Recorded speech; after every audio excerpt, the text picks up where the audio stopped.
Welcome to a special edition of the ANEC Sports Podcast. My name is Sam Frick. I'm the founder and editor at Around the Northeast Corner, covering 30 schools across Northeast Indiana and parts of Elkhart County. I'm here with Mason Asher, who is a brilliant basketball mind here in the state of Indiana. And Mason, what are your initial thoughts as we get ready for the girls' basketball state tournament? Yeah. Well, first off, thanks for having me, Sam. I see you on Twitter. We've talked before. You do a great job covering your area, and I'm really excited to talk about the state tournament.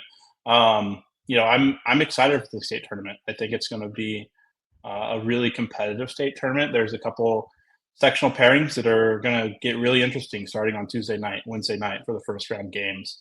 I think that for a couple of the classes, it can go either way. There's, a handful of teams that could win it, 4A and, even 1A. I think there's quite a few teams that could win it. Maybe 3A and 2A, it's a little bit more narrowed down. But you got to play the games, and it's been a long season, and I'm excited next week for the games to start really mattering. Oh, this is second season for a reason. Everybody's 0-0 now. And so I guess without further ado, we can go ahead and get things started by looking at the sectional pairings. So we're going to get things off with Class 1A. We're just going to go from 1A up to 4A. We'll begin with sectional 64, Mason. As you can see here on the screen here. Yeah. So you can see on the screen here, you got some nice teams in 64, Northeast Du Bois, Wood Memorial with some history of success, Evansville Christian, kind of recently emerging as a program in 1A, but Tecumseh's had some history of successes before. But what are your general consensus with 64? Yeah, so this one, obviously Northeast Du Bois is I would say on paper probably the favorite. However, looking, at the sectional draw, that did them no favors. They are going to have to go through Wood Memorial. I think Evansville Christian is really solid. As you can see there on the screen, they lost to Evansville Christian by 3 points early in the year. Springs Valley is going to be competitive, so I think this sectional here, can go really any which way. Obviously, I think Cannleton is the worst team in the sectional, but it's a really really solid sectional down south. So I have. I actually have Wood Memorial winning this sectional. I think that's my pick. They've been playing really well this year. Their record obviously isn't as good as Northeast Du Bois, but their schedule has been really tough, and they've won some competitive games. So my pick is probably going to be Wood Memorial, but I would think whoever wins that Tuesday night game is going to come away with a win, no matter kind of who it is. But I also wouldn't be shocked in any 5 teams. Yeah, I would agree. I think that Tuesday night game is definitely going to be a big one for sure, and we're going to see quite a few, even Class 1A, where that Tuesday game is going to really dictate how the sectional goes. Let's shift over to 63, hosted by Borden here, and I would say this sectional not as competitive as 64. I would have to imagine the host would be considered the favorite, which is Borden. They would play a Wednesday night matchup against West Washington. Yeah, I would agree completely here with you. Borden, I've had all year long in my personal poll that I do as a top 5 team. As we see here, they've only lost to Corydon Central, Brownstown Central, Franklin Central, Seymour, and Floyd Central. And you're a 1A program. Your 5 losses are to a 1A and a 2A, who are both solid, and then 3 4A teams. They've kind of run through every 1A team and 2A they've played this year. Personally, I have Borden being my South representative, so I got to go with Borden here, and I don't think that they're going to have too much trouble getting through this bracket, even with playing on a Wednesday night. Yeah, I would generally agree with you. I don't know much about these schools in the southern part of the state, but I would say, generally speaking, just looking at the records, whatnot, I think Borden certainly has a good case. Over the 62, hosted by Bar Reeve, and again, Bar Reeve, the host, is going to have a chance here, but they'll have to get through Lagodi first on the Wednesday night matchup. Orleans, record-wise, would be seen as the favorite at 16-5 overall. They did play Bar Reeve earlier this year. They lost, they beat Bar Reeve by 6 points, I should say. So Orleans will definitely be an intriguing team. But your initial thoughts with the sectional? Yeah, so when I saw the sectional pairings come out, I think it sets up pretty well for that Friday night game, who would be presumably between Orleans and Bar Reeve to kind of be the de facto sectional championship. I think from the top side of the bracket, Vincennes Reveille makes it through that pretty easily, and I think that they obviously got a really good draw. They shouldn't have any problem making it to the sectional championship. But I have Orleans winning it. I think they'll play Vincent Reveille. I think it could go either way. Just from I've seen both teams on film this year a couple of times, and I just think that Orleans has kind of the horses to get it done um, over Reveille. But I wouldn't be surprised with any result. Right. Definitely an intriguing sectional, no less. Looking at 61, hosted by Clay City. And again, with this sectional, there's definitely some top heavy opponents here, but I would have to imagine just the records and just the way in which North Central has been kind of dominating their schedule this year.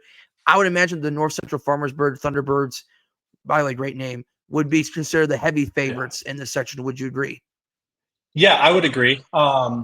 They've had North Central has had a couple of interesting losses.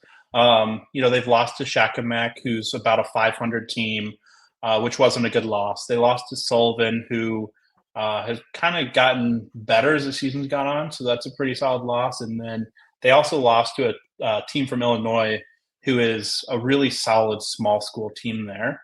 So they don't have really any bad losses besides Shakamak. And they have played White River Valley already once this year and easily beat them by 33 points. They're just, I mean, they could be tripped up a little bit just because of their style of play. If one of their kids aren't shooting the ball well or they're struggling with the pressure, it's going to have to be a perfect concoction for, North Central Farmersburg not to get out of this sectional. And I think that their path is pretty apparent, being on a a good winning streak here, and they've played really well over the past couple of weeks. But White River Valley could be there. North Central is my pick, though, to win this sectional, and I don't think they're going to have much trouble doing it either. Yeah, I would agree. I don't see North Central losing to Shakamak back to back, and I just think the other opponents are just I don't see them really match up with North Central as well. Sectional 60 hosted by Hauser. You got Oldenburg Academy with 18 wins on the season. Shaw Memorial at 16 wins. Jacksonville, usually a contender here, but they're down this year. So I think you can flip the coin and might go either way here. Do you go Oldenburg or do you go Shaw in this case? Yeah, I personally think Oldenburg. I think they've had a really solid year. They've had a couple of questionable games, and they did lose Trinity Lutheran, as we see here on the screen, by 23 points.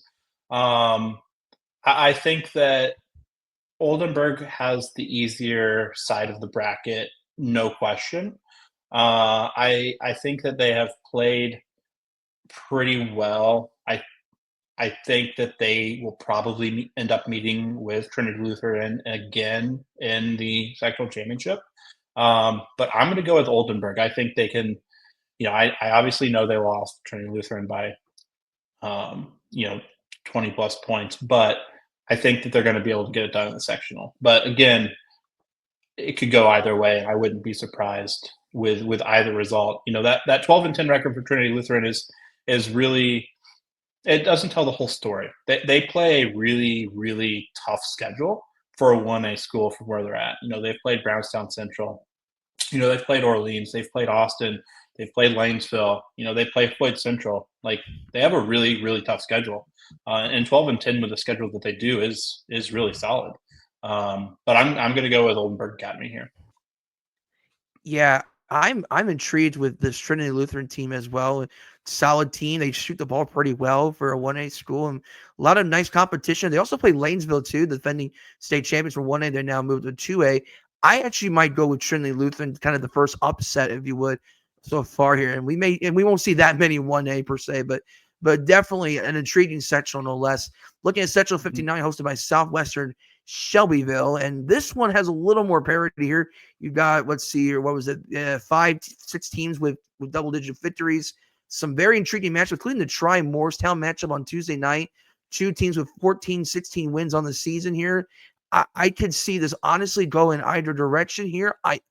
I'm feeling like, to me, I would lean towards either North Decatur or maybe Morristown. But what are your thoughts? Yeah, so like you just said, there's going to be a lot of parity in this sectional. It can go really either way. Um, that first game on Tuesday night is going to be really good between Tri and Morristown. And for me personally, I think that's probably going to be the de facto again sectional championship game. I think those two, even though North Decatur is 15-8, um, and have played pretty solidly this year. I think Tri, just from what I've seen, is just a little bit of a step above, kind of the rest. They've been struggling here recently, but they've played some really, really tough competition over the past, 2 to 3 weeks of the season. But they were really playing well early on and then through the middle of the season and haven't, really looked too out of sorts against tough competition. Whereas Morristown and North Decatur at some points in the season have kind of, you know, not looked great. And then as you're also pointing there, they have beaten Morristown already by what is that, 35 points. So Mhm. I personally don't see any reason for that to, change at this point. Yeah, I think I would lean towards Try at this point, but again, kind of a coin toss. You never know what could happen there. Sectional 58, hosted by Eminence. This is where I think the quality of sectionals do drop off just a hair a little bit here. I don't think there's that many intriguing teams in this sectional particular. So I think on paper, I'm not sure what Lutheran's schedule's been like, Indy Lutheran, but I think Eminence might be seen as the favorite here. Yeah, I think you're being kind when you say the talent level doesn't drop off that much. I think this is not a good sectional by any stretch of the imagination. Um, it's at Eminence. Eminence is going to be the home team. I think personally they're the best team in the sectional. Obviously, um, you know they're 18-5, but their schedule, they don't play the toughest teams, and when they do play teams that are halfway decent, they kind of get rolled over. Um, but they haven't really shown any reason not to be able to beat every team in the sectional. So I'm going with Eminence just because they're at home. But we could be looking at a Greenwood Christian Academy who's 5-17. Like they're probably the second best team in this sectional. So they could upset Eminence and win the sectional and make it to regional. Like obviously, as we look here, they have a lot of big losses, but like that, I think that just kind of shows, and you see there too that they did beat Lutheran already this year. They did beat Southwestern Shelbyville this year, um, but I think it's going to be Eminence, and I don't think we're going to really be talking about the winner of this sectional, for too much longer anyway. So I'm going with Eminence as my prediction, just because they're the home team. I think. Yeah, I would agree. 57, hosted by Anderson Prep Academy. This is a little bit more of a competitive section. You got Anderson Prep and Tenley playing the second of a doubleheader on Tuesday, both with 13, 14 wins on the season. You got Liberty Christian with the bye. And I would assume Indiana Def would have a decent road to the championship game. But I would say the second game on Tuesday might be an indication of who might win the sectional. Yeah, I think you're exactly right. Um, it's going to be an interesting sectional because I think the top bracket teams are probably the three worst teams, and then Liberty Christian, Anderson Prep, and Tinley are probably the three best teams. So, you kind of when you play on that first game, you kind of have a little bit of a tough a tough climb because then you have to play the second best team or maybe the third best team in the Friday night game. Um, but I'm actually going to go with Liberty Christian in this one. They're only 5-7. They've had a struggle scheduling games. Didn't really play mini games until January. But I mean, again, not to step on any toes or anything, but this sectional is pretty bad. I think Liberty Christian's the best team in here. But again, it's going to be something that we're not talking about here in 2 weeks anyway. It's just going to be funny, I think, in 2 weeks, because if I'm correct, the winner of 57 and 58 end up playing each other in the regional because they don't do the redraw before semi-state. So one of these 12 teams that we just went over are going to be playing a semi-state game.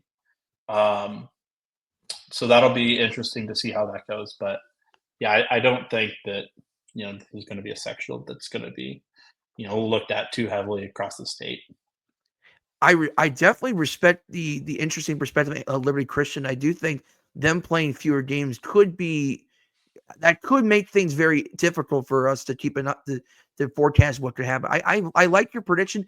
I am still going to take Anderson Prep, but I think the Liberty Christian team is intriguing for sure. Taking a look at 56 hosted by Randolph Southern, you got Monroe Central with the only double-figure win team on this top half of the bracket. Bottom half of the bracket, we kind of assume Randolph Southern might be having a clearer path to the championship. But I would say, based on what I've seen so far, I would give the edge to Randolph Southern. But I think this one's kind of a mess sectional, in my opinion. Yeah, I think so too. I think we're going to be pretty accurate if we say Monroe Central is probably going to face Randolph Southern in the sectional championship. Randolph Southern has beaten Monroe Central already this year by 15. Their conference opponents. That one was at Randolph Southern. Randolph Southern's hosting the sectional. I personally think Monroe Central is probably a better team overall, but it's really hard to win sectional championships on the road. Monroe Central has a couple of interesting results. Not even if you look at their wins. They lost a close one to LaPel. LaPel's a really good 2A team. They only lost to Northeastern by 15, which is a fairly decent result because Northeastern has been kind of running the table on everyone they've played. And so I think this one really could go either way. And just to be, the opposite of you, I'll go with Monroe Central, just solely because they have a better draw, in my opinion. Okay. I can respect that. And Monroe Central does have a very good defense. They're only giving up 34 points per game. So they could be a team that can get hot in this sectional here. Sectional 55, this is where I have a little more familiarity with teams here, hosted by Tri Central here. I've done some research on the sectional, Mason, and this one is, this sectional here, not a lot of good shooting teams with the sectional, but a lot of the better teams in the sectional, they average around 30 rebounds per game. So Daleville is a team that could easily get to the championship game, maybe even win it all together. Northfield, a team that knocked off Whitco to prevent Whitco from winning the TRC outright. They have a girl named Ellie Baker. They can be an intriguing team if they can get past their Wabash rival in Southwood. Southern Wells got red hot to start the year with Ashley Nealon averaging 12 points per game, but they are a little banged up right now. Cleaner Reeves is currently out right now, and she's their leading three-point shooter. And North Miami has a girl that shoots 35% from three. So I'm a little bit concerned about Southern Wells here. So my opinion is I think we could see a North Miami Daleville championship. And personally for me, I actually would take North Miami in my opinion. Interesting. Okay. So I know that you know these teams a lot better than I know these teams. In my mind, I had Northfield winning. I think we're probably both in agreement that the chances are that Daleville gets to the sectional championship from that top half of the bracket. But man, I could really see that bottom half going anyway. I don't think I would be surprised with any result coming from that bottom half. I had Northfield winning it. But you can only pick one. So I settled on Northfield myself. Yeah, so they beat Northfield earlier this year by, I believe it was by 5 points. And actually, North Miami jumped out to a 10-0 lead in the first quarter before Northfield cut it into that deficit. I think the thing is for Northfield, can they slow down Lady Musel? who's a 33% three-point shooter. If they can do that, I think Northfield definitely has a chance. They did win a sectional last year, so I think this sectional is more intriguing than I think people make it out to be. It's not the best sectional ever, but I think there's some intriguing teams that could go either way. So you said Northfield, is that right? I said Northfield, but I would like to put in the caveat that I think there could be 5 different winners. Like you said, I think people are gonna kind of got to be looking away from this sectional, but I think it's honestly, in my opinion, one of the more competitive ones in 1A this year, in terms of the amount of teams that could potentially compete for the sectional championship. Yeah, I think for a 1A sectional, it is definitely a competitive one. Let's shift over to 54, hosted by Clinton Prairie. And I mean, aside from Frontier, everybody here has a winning record. Rossville, Clinton Central, Clinton Prairie, and Carroll Flora. Keep in mind, Clinton Central went to semi-state last year and lost to Marquette Catholic at the buzzer in the semi-state championship game, I believe, to prevent Clinton Central from getting to the state finals. But I think Clinton Central has to be up there in the midst. Carroll Flores had a history of success as well. Rossville, another nice program there near the Purdue area of the Woods. But what are your thoughts, Mason, on this sectional? Yeah, so I think that the best 3 teams in the sectional are all 3 on the bottom side of the bracket. I think, I have no problem saying that Rossville is going to make it. I think they're going to beat Frontier pretty handily in that top side of the bracket. But yeah, I think that Clinton Central, for me personally, is the team that's going to come out of here again. As you said, they lost by 2 to Marquette Catholic. They're 3-1 against everyone within the sectional this year, where their only loss being to Carroll way early in the year by 6 points. They've been playing some pretty good basketball as of late. They did have a loss there, as you can see on the screen, to Sheridan, but Sheridan they're a machine this year. They're beating everyone by quite a lot. So, and when I look at things, I kind of write those types of games off. Just like, if a 1A team played a solid 3A or 4A team, you'd expect every team in 1A to generally lose to solid 3A and 4A teams. So, I don't take a lot of stock in that recent result. But yeah, I've got Clinton Central. I saw them earlier this year. I thought that they would be. I actually have seen all 5 of these teams this year. Besides Frontier, I did not want to go watch them, but I have seen 4 of them. To me, the eye test says Clinton Central again. However, I wouldn't be surprised if any of those 3 bottom teams won. Yeah, I wouldn't be surprised. I'm also going to go with Clinton Central as well. I liked what I saw from them last year, and I don't think they're much different this year. So they should be right up there in the midst here for 1A North. Sectional 53, hosted by Fountain Central here. Obviously, the hosts, they have to be considered as the favorite here, along with Central Catholic. So I would say those 2 are definitely up there. North Vermilion, though, is an intriguing first-round matchup for Central Catholic. But I do know from my history with Central Catholic, over the years, they typically have a front-loaded schedule, a bunch of non-1A schools they play. So I would honestly think Central Catholic would be the team I would pick in the sectional. Yeah, I agree. I think this is probably one of the easiest sectionals for me to pick. I think Clinton Central. I think Lafayette Central Catholic is going to easily run through this sectional and win. I've been beating the drum on social media all year long, because Lafayette Central Catholic didn't get any votes in the coaches poll until this week, even though they were the Sagarin rating number 1 for 4 weeks in a row.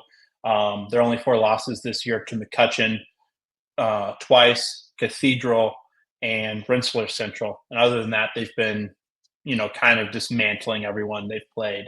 They have played Fountain Central already this year.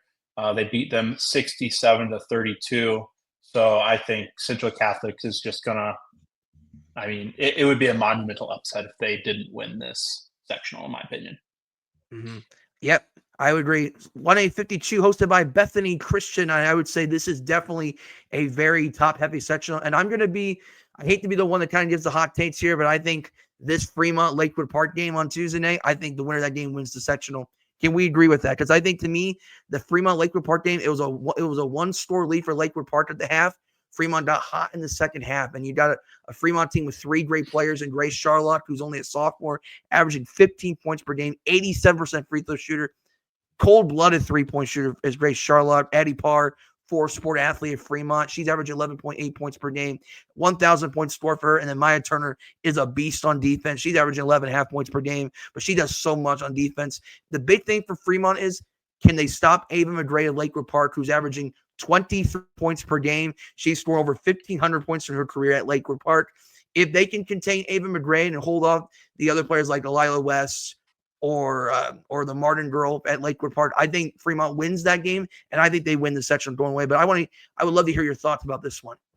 You said exactly what I was going to say. I have written down here on my notes that Tuesday night game is the de facto sectional championship. It seems like we've had, kind of a lot of those, in my opinion, here in 1A.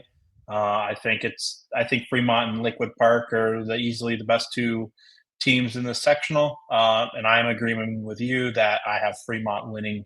Now, obviously, like you said, David McGrade there for Lakewood Park, she has potential. She could score 40 points in a game. So Fremont's going to, have to slow her down. They slow her down to the tune of 22 points a game, 24 points a game, then I think they win that game pretty easily. But if Ava McGrade goes off like she can and has shown so far this year she can, and throughout her career, I think that's going to be a pretty competitive game. But I'm in agreement with you completely on everything you said. I like Fremont. Yeah. And I wouldn't, and don't completely overlook Blackhawk. I mean, they do play a pretty difficult schedule, and they have been competitive with both Fremont and Lakewood Park. So that there's a team that could sneak in, maybe Blackhawk. They're starting to get hot a little bit. Maybe the Braves could be a team that could upset. But I personally feel like this is Fremont's sectional to win here, or Lakewood Park. 1A51.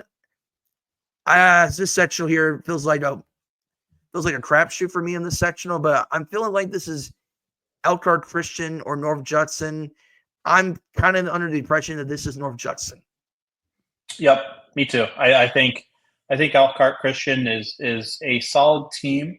They play a lot of solid competition. They don't play a ton of 1A teams though. I think it's 13 of their games are against non-1A teams. Whereas North Judson's, played, I think, 9 non-1A teams. And they didn't play each other in the season, in the regular season. So, we're kind of wait and see. But I agree with you where it's going to be kind of Elkhart Christian, North Judson. I think Culver, despite being 14-8, could make some noise and give North Judson, a run for their money on Friday night. They did only lose to them by 5 points earlier this year, I think it was. But yeah, I think North Judson's gonna get it done. Yeah, I would still take North Judson as well. Taking a look at Sectional 50, hosted by West Central here, and I think this is Tri-County's sectional to win. Yeah, I think so too. I think Tri-County has been really good this year. Their only 2 losses, if I recall correctly, are to Lafayette Jeff, which happened last week, and then way early in the season to Rensselaer Central. So you can almost just, obviously Rensselaer Central is really good, and you can almost just kind of forget about that result that happened, 3 months ago. But yeah, I think Tri-County is going to get, whatever they want done in the sectional. They played West Central already this year once. They beat them by 11 points. But I still think it's going to be Tri-County's to lose.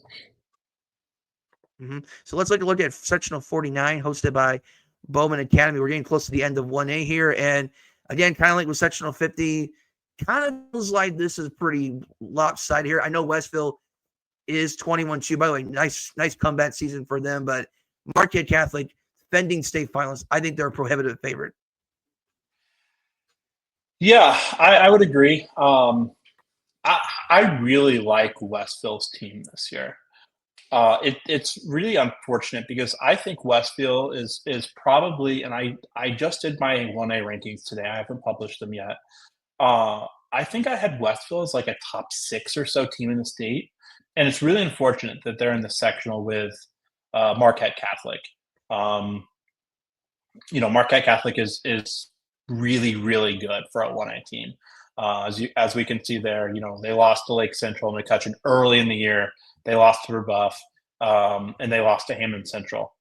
Again, kind of like Lafayette Central Catholic. They're only losing to really solid 4A and 3A teams.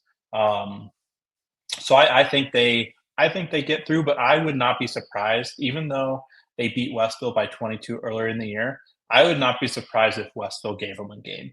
But my pick would be Marquette Catholic to come out. Yep, I would generally agree here. So let's go ahead and shift over to 2A here. So let's see here. Let's go right down. We're all right. Section 48, hosted by Forest Park, and you got Forest Park traditionally has been a powerhouse, but not exactly the case this year. This feels like North Posey sectional, I would think, but modern day usually has a pretty difficult schedule, so they're a team to not overlook per se. They only lost to North Posey by 14 points, so they're not that bad of an 8-win team. So, but your thoughts on this sectional briefly? Yeah, so I agree. I think it's North Posey's to lose. I think you hit it on the head. Mater Dei only lost to them by 14 points. I think Mater Dei is better than their 8-11 record. Obviously, in this sectional, besides Pike Central, everyone is pretty solid overall. But I think North Posey and Mater Dei are probably the two best teams in this sectional, and I think North Posey gets it done and gets to the regional out of the Forest Park sectional. Mm-hmm. Quickly, let's shift over to sectional 47, hosted by North Knox. Now, this one here is a very intriguing one because I think all the narratives with this sectional really fall on South Knox and North Knox. And I know with South Knox, I've seen them play earlier this year when they were in the Newcastle Hall of Fame Classic. They were playing Hamilton Southeastern, very tough in that first game. And then you had Homestead where they only lost them by 3 points, I believe. And, they have a girl by the name of Ella Bobby, I believe her name is. She's committed to Southern Indiana. So what? Ella Bobe. Oh, Ella Bobe. Thank you. Ella Bobe is a Southern Indiana commit. So this South Knox team, they got a lot of shooters on this team, and they're definitely one of the more dangerous teams coming out of the southern tip of Indiana. But do you feel like this is South Knox, or do you think North Knox might give them a game here? Yeah, so I think South Knox is really, really, really, really good. They're not your typical 2A team. North Knox is also, they've been together for a long time. They're, kind of struggling this year, but 16-6 with their 6 losses that they have aren't bad losses. I think they lost to Princeton a couple of weeks ago, which, could have been a bad loss, but, they're not losing games to teams they shouldn't lose, and they're easily kind of taking out the teams they should. But yeah, I think South Knox is just so much better than everyone in 2A that it would take a shocking turn of events for South Knox not to win every game in the sectional by whatever really score they want. I think it's going to be interesting. It's going to be South Knox versus North Knox, and it's setting up for that perfectly on Saturday night. With it being at North Knox, though, I think things could get a little interesting, a little tricky.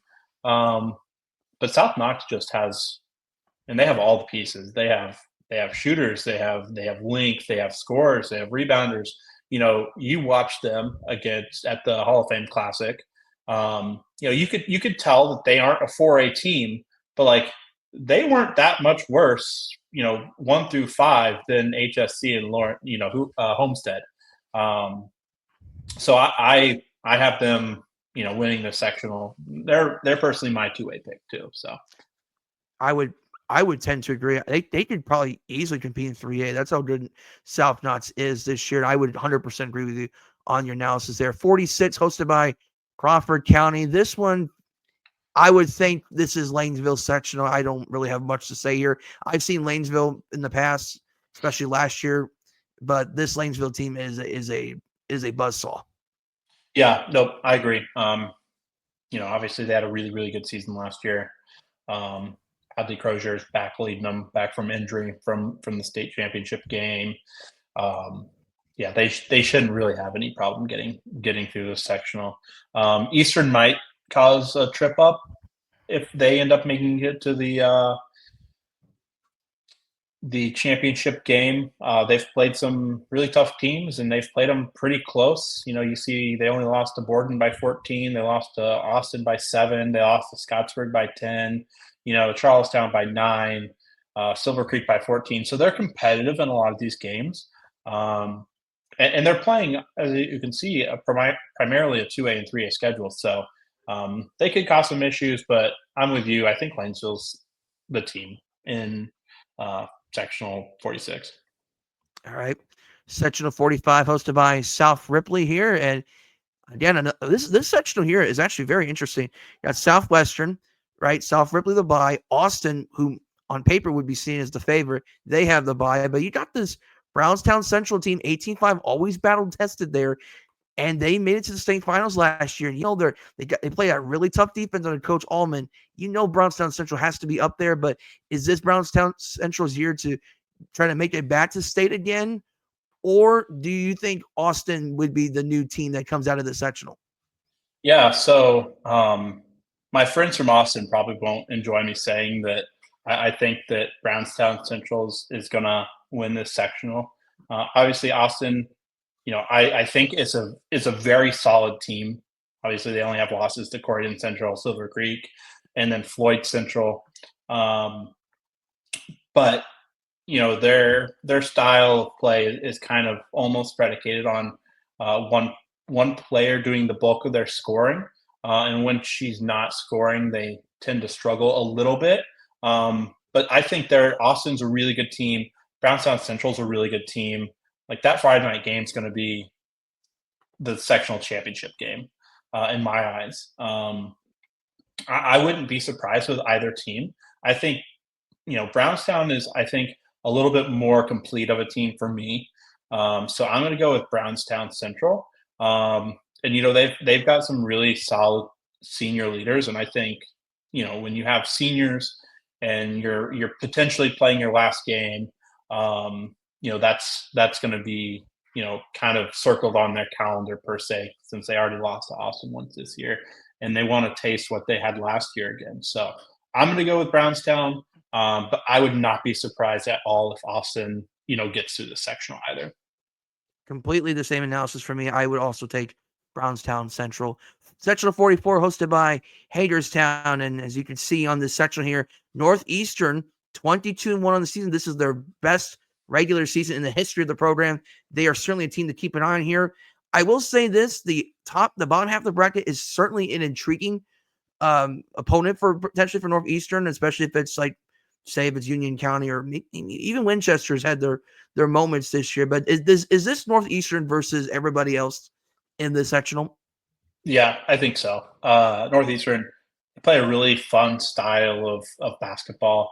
They've got a couple really, really solid guards. They've got some solid post players as well.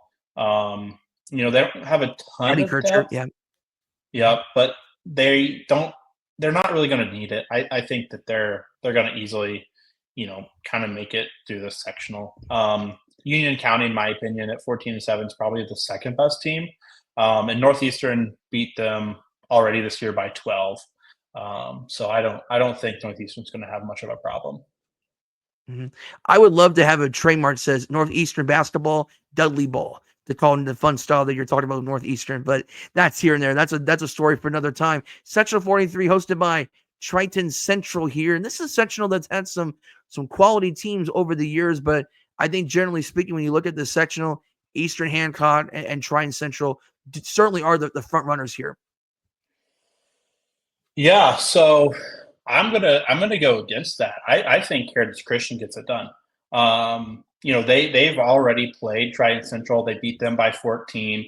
And so and that was early in the year too. So you can't really draw a ton from that. I think it might have been the first game. Yeah, there is the first game of the year. But Heritage Christian is battle tested. Like if you look up and down their schedule, like they're playing really tough 3A, really tough 2A teams. So as you can see, they took Carmel to overtime, and Carmel's really good. Um, Purdue Poly Inglewood is a team who a lot of people don't know anything about, but they are really, really solid. They beat Oldenburg Academy, who we talked about a little bit ago, and pretty convincingly.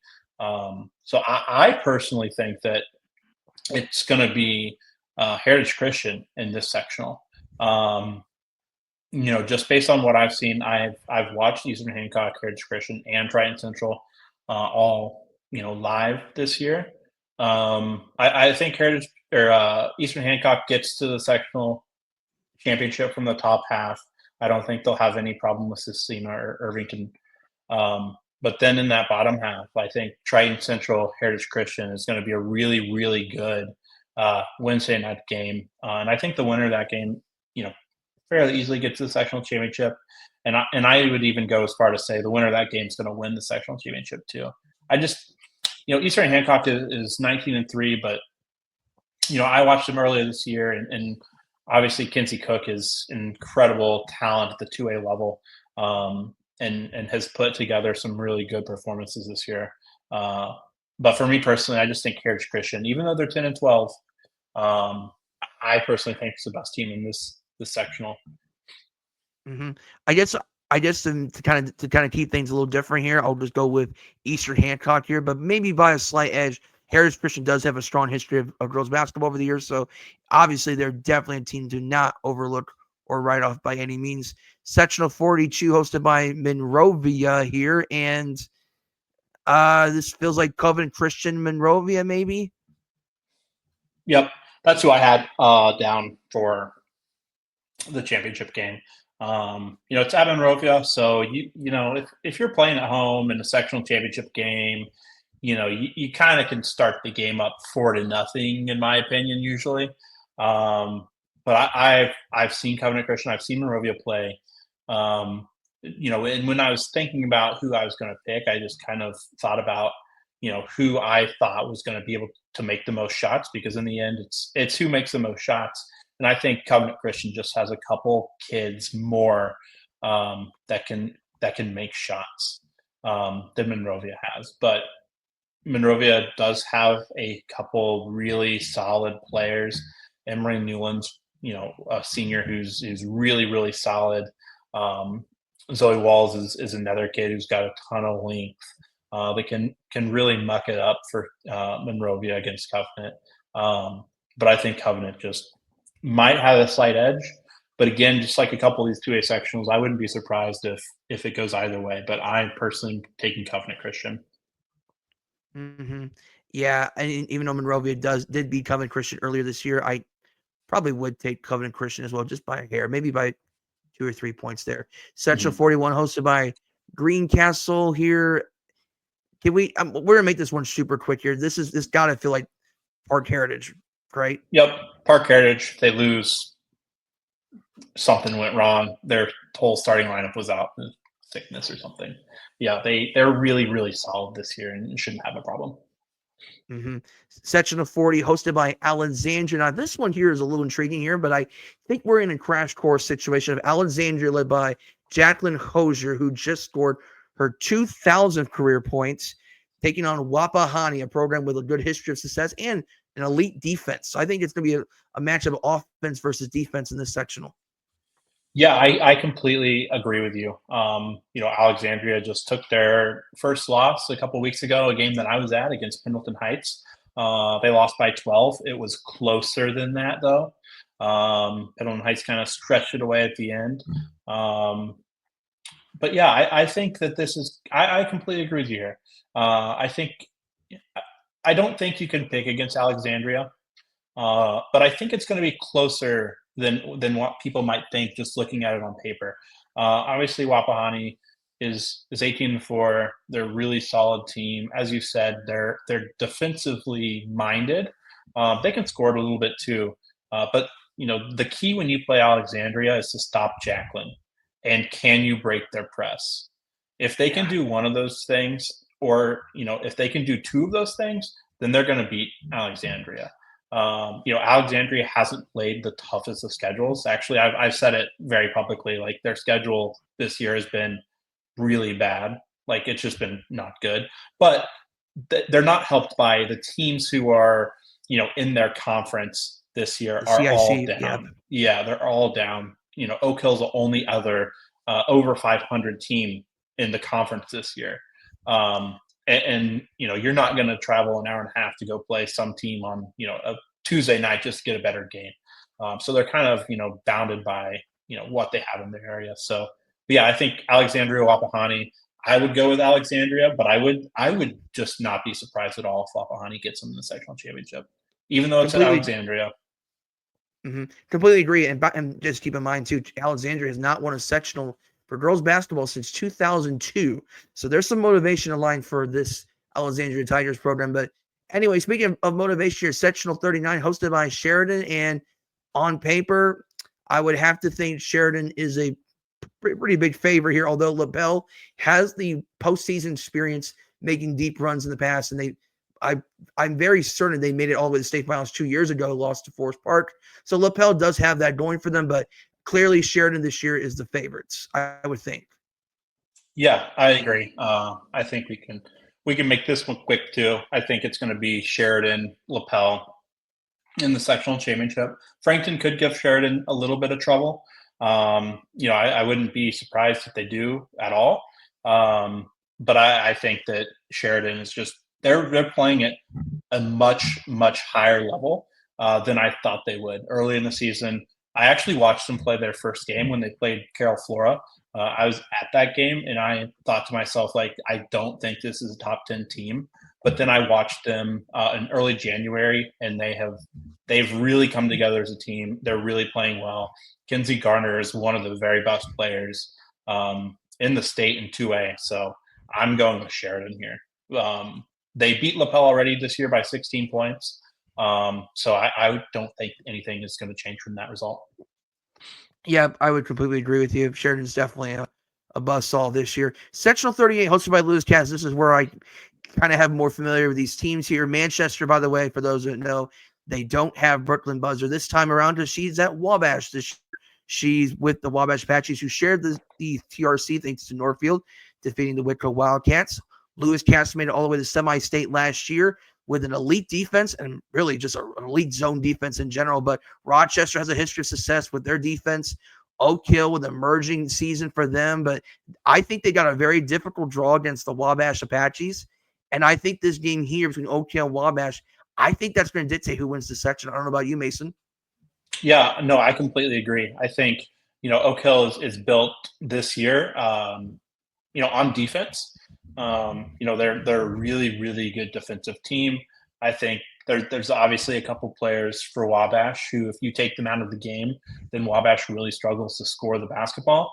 Oak Hill has a couple of pieces that are really, really, good role players for their team. They have a little bit of length. They've got, one or two kids that can score it when they need it. And they're decently young as well. But I completely agree. Oak Hill Wabash, I think, is going to be the best game of the bracket. I have Oak Hill winning this one just because of their defensive ability. I would probably agree with you. Although I will say this, Manchester could be a team that could upset Cass. I don't find Lewis Cass to be particularly special, other than they have an elite defense. And I think the schedule kind of detriments Cass just a little bit. Manchester has had some close games lately, and they got the Walker girl who's doing pretty well for Manchester. So I think Manchester could be a team that could even sneak into Saturday. But I agree with you. I'd probably go with Oak Hill as well. So let's go with 37. I think we're going to make this one pretty quick here. I think Rensselaer Central is a runaway favorite here, in my opinion. Yep, I think Rensselaer Central's gonna win this sectional pretty easily. Benton Central obviously is always a really tough team.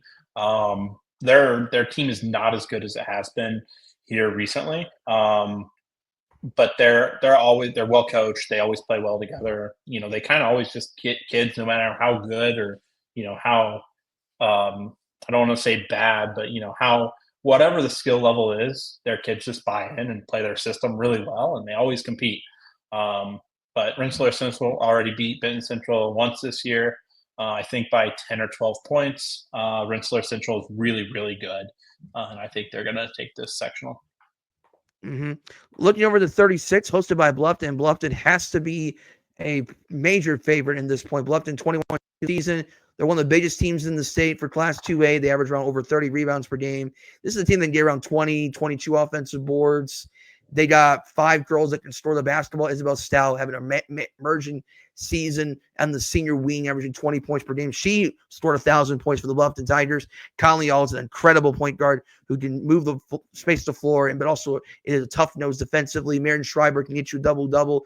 Cully Dick coming off the bench, getting some big shots as well for the Bluffton Tigers. It's a senior-laden team. It's an experienced team. Doug Curtis is one of the best coaches out there, and they know how to run a really good zone defense in the past, as well as the defense in general that can even switch it up a little bit. So I think Bluffton should be able to play for a championship, but I think what happens in the top half of the bracket will be interesting. I personally think, I don't know about you, Mason, but I feel like Woodland has the edge over Whitco on Tuesday night, just because I think the size of Woodland is too much of an issue for a smaller, faster type of Whitco team that shoots a lot of threes. They take about 35, 40 threes a game, and they are very reliant on that per se, even though they're a balanced team. Woodland has the size advantage and the physicality, led by Alyssa Anderson, who's a double-double machine. I think Woodland gets to play Bluffton for the sectional title, which would be their third meeting of the season, but I think Bluffton has to be a heavy favorite. Yeah, I would agree with everything you just said. I think Bluffton wins the sectional. I also had Woodland as my favorite from the top half to advance for, kind of the same reasons you said. It's tough, as we can see, 14-7 versus 17-4. I think that's, you just can't really look at the record and pick winners. But I think Woodland has the edge there. It's really tough to beat teams for the third time. So we've seen in the past in sectional championships where, or even in the first round or semifinals where a team has to face a team for the third time, and it doesn't go the same way the first 2 times went. But as you said, Bluffton seniors, it's at Bluffton. I'm taking Bluffton. Mm-hmm. I think the thing with Woodlands is that they've been the only team in the ACAC that's given Bluffton trouble here. So I think the big thing is going to be how well they can defend Alyssa Anderson, and hopefully, for Woodland, they're going to have to get some threes to fall for them. Sectional 35, hosted by Central Noble. It's the all NECC sweepstakes. And so based on that, I have to say Eastside is a prohibitive favorite. I don't know, Mason, if you've seen Eastside play, but they play one of the most aggressive defenses you're going to find in Class 2A. This is a team that can run a 1-3-1. They can run a press. They can run a zone, and they switch it about every quarter. So Mike Lordy's defense is chaotic. They got 5 guys that can defend but can shoot the ball well. They have 4 or 5 girls that shoot 35% from 3.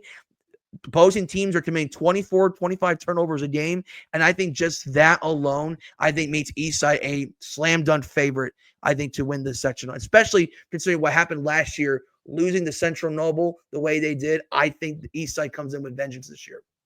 Yeah, you said these teams. You basically said it. I have Eastside. I don't think it's going to be particularly too competitive for them either.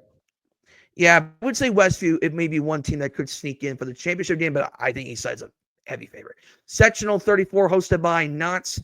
I think this one's a little bit more competitive. Most of these, half of these teams are from the Northern States Conference. Actually, majority of teams are from the Northern States Conference. So for me, I feel like this is Bremen's sectional to lose, especially with Kyla Foster being at Bremen, the all-time leading scorer for the program. I think Bremen's a heavy favorite. Yep, I agree. I think LaVille could give them a game.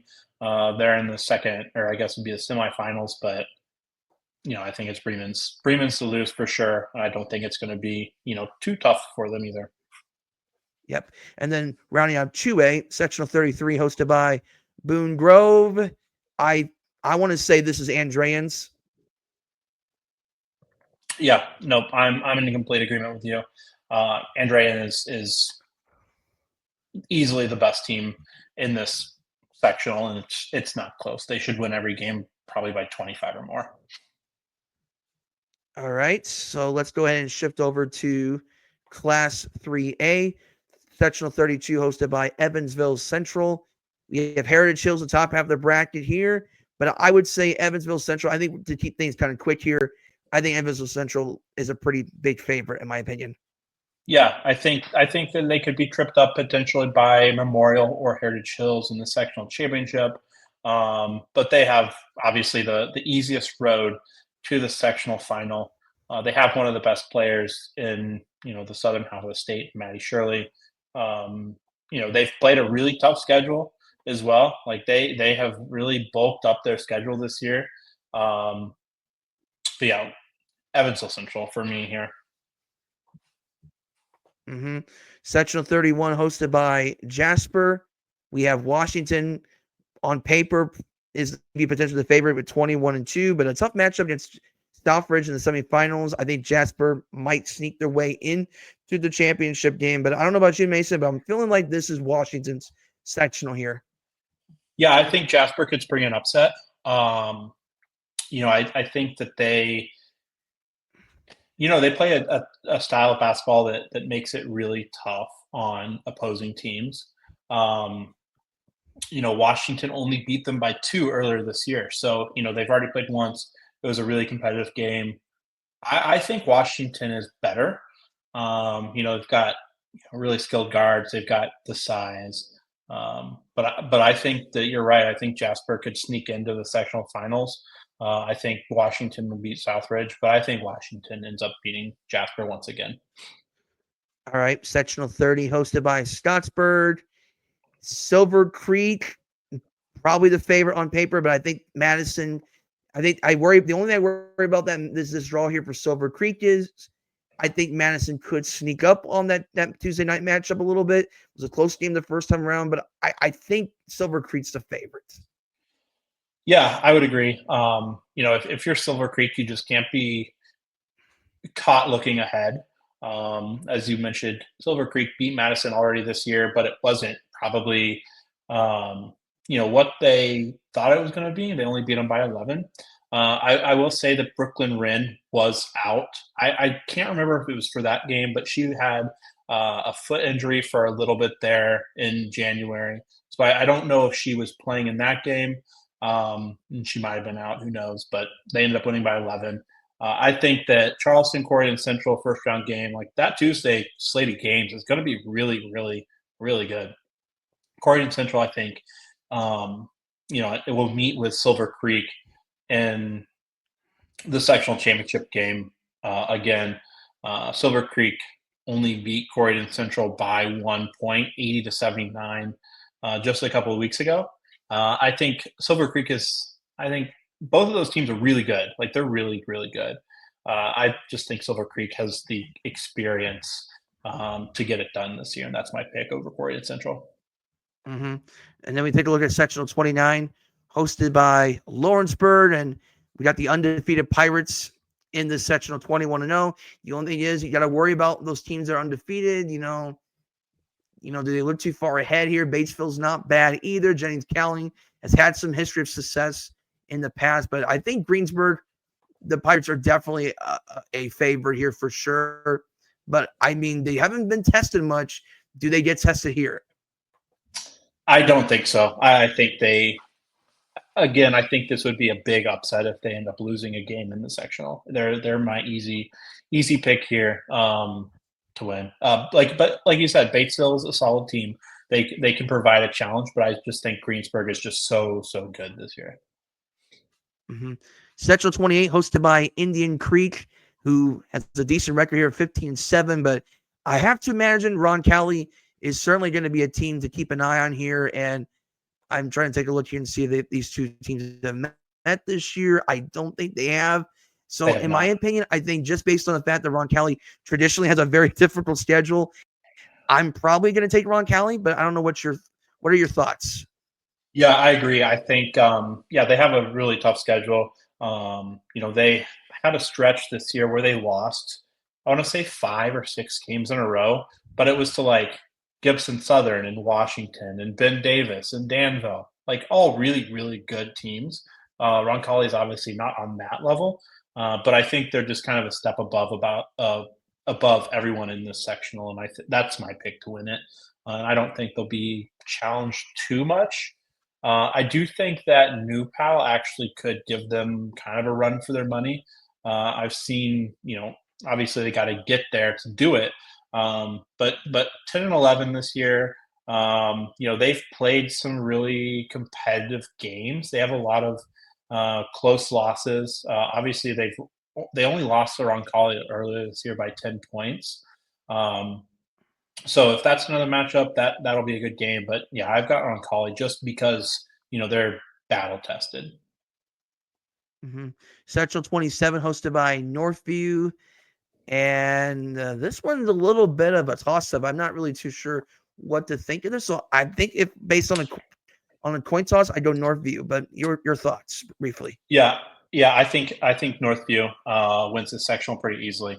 They're really really good. They're borderline top 10 team in 3A. Edgewood is missing a player due to injury. Cascade has a couple kids that are solid, but Northview just has height. They have really good guards, and I think they're gonna walk through this sectional pretty easily. Mm-hmm. And then let's go ahead and talk about sectional 26 before we take a quick breather here because my computer here needs to charge here. So sectional 26 hosted by Indianapolis Cathedral here and the battle of Indy schools in this sectional. And my impression is this feels like Cathedral has to be the favorites. Yeah, that top half of this bracket is really tough. Cathedral's at home. They just beat Chittard by 3 in the city championship. Um, Olivia Berzai was not playing in that game, so Chittard will have her back. So it's a toss up for me. I think Cathedral has a better style of play than Chittard in terms of one game seasons essentially. They played already, they won. So I have Cathedral coming out of this sectional, but I would really, even though Addicts is 8-13, and they've obviously lost some pretty bad games by some pretty big margins. They have to eventually put it all together at some point and get a big win on the season. So I wouldn't be shocked if Addicts ends up beating one of these two teams. But obviously the favorite for me is going to come out of the top half, and I personally think Cathedral's going to get it done. Mm-hmm. I would agree as well. We're going to go ahead and take a quick pause here, and when we come back, we will resume with the remaining of 3A and then talk about 4A. And we are back. We want to go ahead and get things resumed here. So I'm going to make sure my computer's charged up, and then we'll go ahead and resume to sectional 25, hosted by Lebanon. And Lebanon is the host of a sectional with some parity here. You got Tri-West in the sectional here. Guerin Catholic, usually a battle-tested team. Danville with some nice teams over the year. Brebeuf just typically has a tough schedule. But Mason, what are your initial thoughts on the sectional? Yeah, I think Danville is probably the favorite here. They have a senior laden team. They're full of guards. They press you the entire game. Guerin Catholic is always pretty good. They're pretty solid this year. Brebeuf is solid. There's a bunch of solid teams, I think, in this sectional. But then you have Danville, they're just really good. They played Tri-West this year already, beat them by 32, I believe it was. Yeah, 32 it says there. So I think they're the favorite. I think they're gonna easily get through this sectional. But Guerin, Tri-West, and Brebeuf, all three of them could cause some potential nervousness for Danville, but I don't see Danville getting upset here. But that Friday night game between Guerin Catholic and Tri-West is, even though it's not the sectional championship game, that's going to be a really good game. Those two teams are very similar. Ava Bills for Guerin Catholic, Lauren Bear for Tri-West are both, I would say star players if you had to give it a word. That'll just be a really fun game for just a chance to meet Danville most likely in the sectional championship game. Mm-hmm. Transit over to sectional 24 hosted by Connorsville, and typically it's been Hamilton Heights going through the sectional, but as you know, they are clearly in a rebuild this year. So clearly we're going to have a new winner coming out of the sectional. I think Connorsville might be the favorite, but Yorktown, they've got some nice kids on that Tigers team. It feels like they're a team that's kind of emerging as a team that could contend for the next couple years or so. Jay County is young this year, incredibly young team. They got a lot of, they're starting some freshmen this year. They got the Heath girl in the pose. They got Liz Brunswick, nice player. But as you know, just like with Lakewood Park and Alexandria, they got another girl that can put up some points in Hallie Schwieterman. And I'll give you an example here. So they played Norwell just last week. They lost 89-34 to Norwell. Norwell, we'll talk about them in a moment.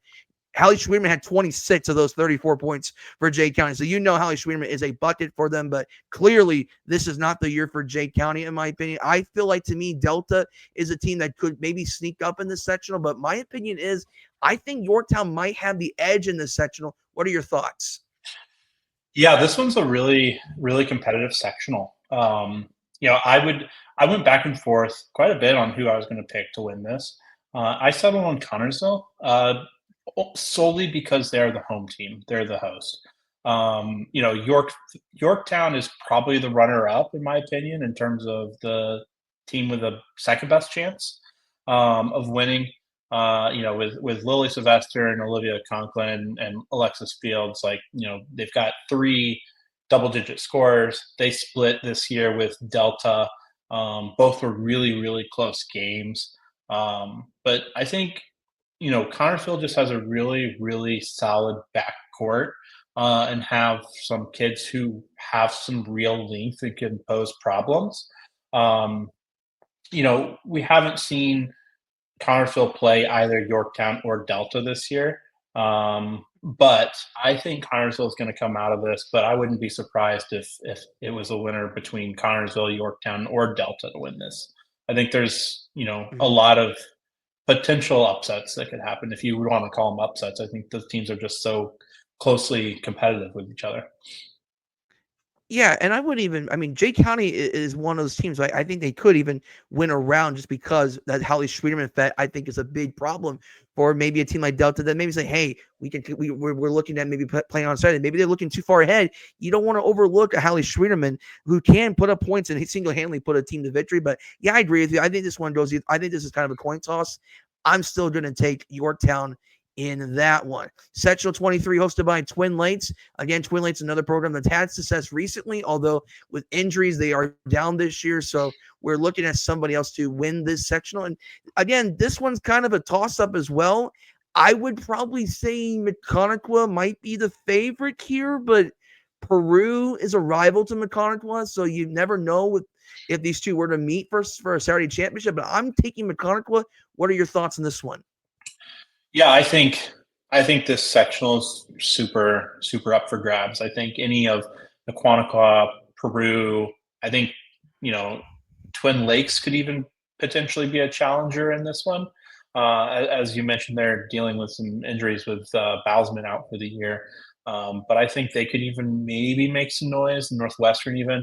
None of these teams are really deep with talent. They all have one or two really solid um, players. But I would agree with you. I would go with McQuanaqua. But, Peru did beat them this year in overtime already. But I think this one, like we both said, it's kind of a toss up. But I would go with McQuanaqua. Yeah, I would say this is one of those teams that I don't think will go far beyond sectionals, in my opinion. So I think it's like you win the sectional, but I think beyond that, I think the odds of going far are not like great. Now, one Yep. section that could have a deep playoff comes in 22 at Norwell, and I think this is a crash course. Belmont, Norwell. I've seen both of these teams play because I obviously cover these two teams. Norwell actually led by 8 or 9 points at the half against the Belmont Braves. As you know, Norwell went to state finals last year with Vanessa Rossworm and Kenley Felling and Mackenzie Fees. They had a lot of seniors. Obviously, Rossworm's back this year. Macy Sulfric has really taken off. Just as recently as like last Friday, she had 29 points and 6 threes against New Haven. She's averaging around 21 points in the last 4 or 5 games. And Norwell's a team that can still knock down some threes. They like to run that 1-3-1. But Belmont this year, they went to the man for the first time in the Andy Heim era. Emily Blakey just scored 1,000 points. She's got 2 sisters that are freshmen in Ashley Blakey and Marianne Blakey. They're playing like 5 freshmen on this team. So they're a team that's kind of ahead of schedule, if you would. But the Belmont Braves just won the NE8 this year. in a conference that's Columbia City and Norwell here. But I don't know, Mason. I think Norwell can definitely win the Central, especially with them being at home and being at the Castle. Norwell is always good at home, but I think this is going to be, it's going to come down to can Belmont's man be able to contain the shooters of Norwell? So who's your official pick? Is it Belmont or Norwell? I You had feel like to, because of, I think the man defense might give me a slight edge to Belmont, but it's right down the needle for me. yeah, I agree. I think it's going to be competitive. Obviously, they played in the regular season. It was a competitive game. I would give the edge to Norwell here, only because for two reasons. I think that they're going to be able to build on their run last year. I think that experience is going to help them. And again, I think, like I've said before a couple times, playing at home for sectionals, hosting a sectional, I think just kind of just gives you an advantage. So I think Norwell, like you said, I messaged you back in December when I saw Norwell play at Noblesville. I can't remember who they played. It doesn't matter at Noblesville. But I was asking you about some of the kids, and like you said, Macy really stood out to me there. And so, yes, it was that Noblesville game they lost in overtime, and Macy was really good. Vanessa fouled out, and I believe it was overtime or in the last minute or two of regulation. It was Um, overtime. okay, so and Macy played extremely well. But yeah, to wrap it up, I have Norwell beating Belmont in the sectional championship.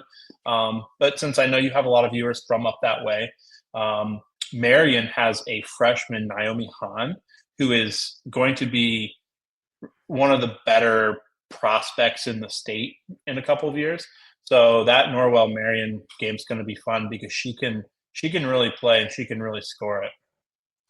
Yeah, I think if there's a game that could be more interesting than I think people anticipate, Marion definitely, they are not a pushover this year. I think Marion will be a team to watch in the future, and I'm fascinated to see what Marion can do to keep this competitive. They could be a team that can maybe sneak up on Norwell, because I think Norwell might be thinking, okay, we've been here before, we've won these sectional championships before. They might be looking too far ahead here, so I think that's a game that you could look at and say that's a trap game from Norwell potentially there. Belmont should be able to get to Saturday.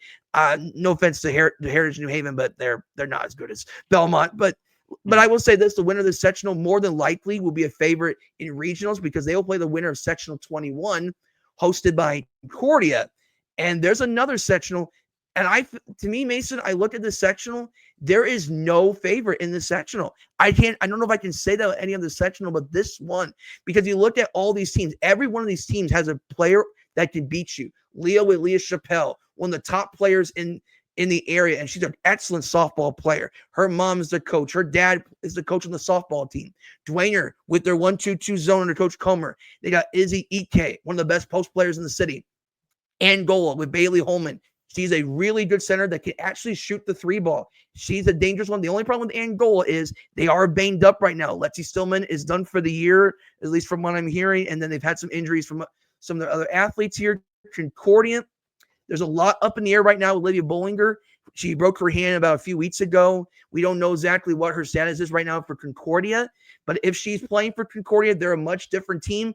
If she's not playing, I think Concordia is going to have a much tougher chance of winning the sectional. With East Noble, with a bunch of sophomores and juniors, Avery Amstutz is an excellent point guard for them. Ryan and Kate David can shoot the basketball well. Addison Deming is an underrated player on both ends of the floor for the East Noble Knights. And then Ellie Will, over the last month, starting to pick up her game. She's averaging around 10 points in her last few games. And when she's on the floor, it's an instant impact to that front court for East Noble. But I think the big question really is going to boil down to DeKalb. DeKalb with that zone defense slows the game down. It really frustrates opponents.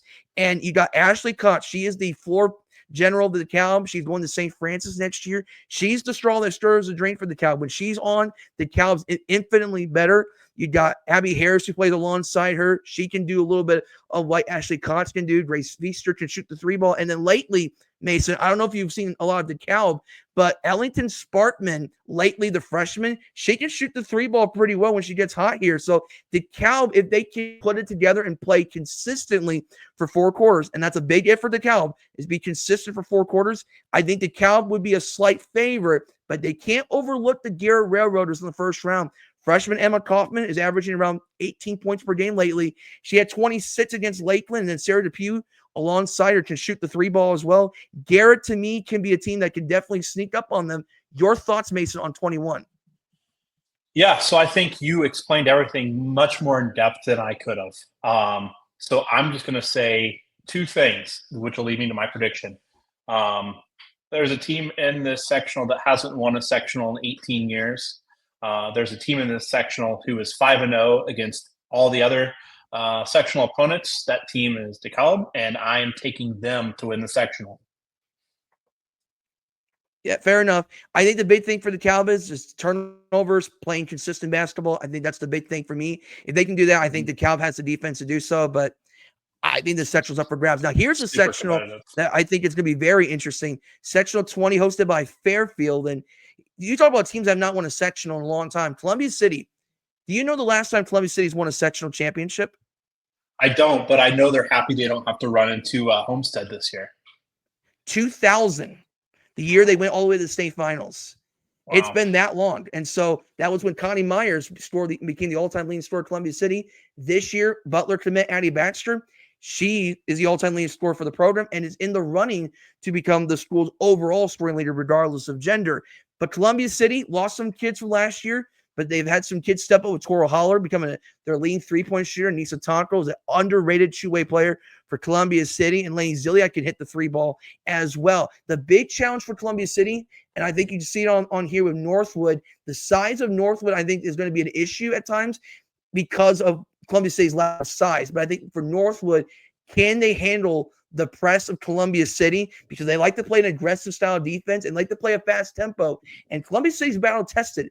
So they know how to play different styles against different styles of basketball here and whatnot. But I think the other thing, too, is watch out for Fairfield. Madison Jones is a bucket for the Falcons, a sophomore, averaging 15 points per game. She can hit the three. She's a 3-level scorer, but she's tough as nails defensively.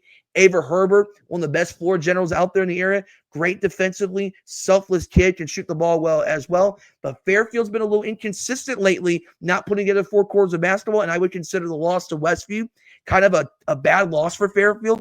They had a good start in that game, but Westview kind of chipped away, and then Herbert got into foul trouble, and it really hurt Fairfield's chances to win that game, which actually allowed Eastside to win the conference outright. But Mason, my question to you is, does Columbia City get it done? Yeah, I think they do. Obviously, in that opening game on Tuesday night, I think that's going to be their toughest test. As you mentioned, Claire Payne on the inside for Northwood is really a nice post prospect. Obviously, she's not going to be playing basketball at the next level. She's going to App State for volleyball.